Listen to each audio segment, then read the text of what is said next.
네, 독감 백신 접종 이후 사망했다는 신고가 잇따르고 있습니다. 전국적으로 36명의 사례가 보고됐는데요.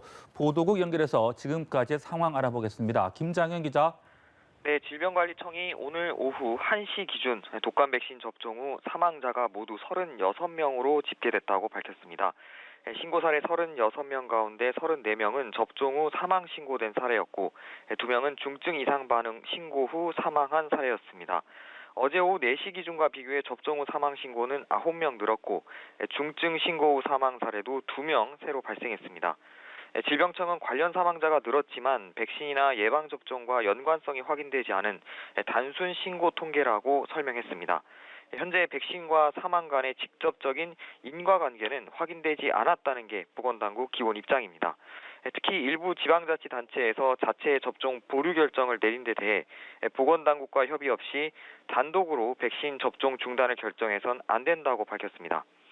질병청은 오늘 독감 예방접종 관련 전문가 3차 회의를 이어가며 추가 신고 사례에 대해 종합적으로 검토하고 있는데 오후 7시를 넘어 보도 참고 자료를 내고 회의 결과를 공유할 계획입니다. 네, 그런가 하면 코로나19 신규 확진자는 이틀째 세 자릿수를 기록하면서 40여일 만에 가장 많았죠. 네, 코로나19 신규 확진자가 155명 발생해 누적 확진자가 25,698명이 됐습니다. 하루 신규 확진자는 이틀 연속 세 자릿수를 보이며 지난달 10일 이후 42일 만에 최다를 기록했습니다. 해외 유입 17명을 뺀 국내 지역사회 감염자는 138명에 달했습니다. 국내 감염자를 지역별로 보면 경기 98명, 서울 19명 등 수도권이 121명을 차지했고 대구 5명, 광주와 충남에서 각 4명 등 비수도권 지역에서 17명이 발생했습니다. 의료기관 소규모 모임, 직장 등에서 확진자가 속출한 영향이 컸습니다. 경기 남양주시 행복회 요양원에서 입소자와 종사자 등 모두 35명이 새로 확진됐고 인천공항 화물터미널에서는 종사자와 가족 등 모두 11명이 새로 확진됐습니다.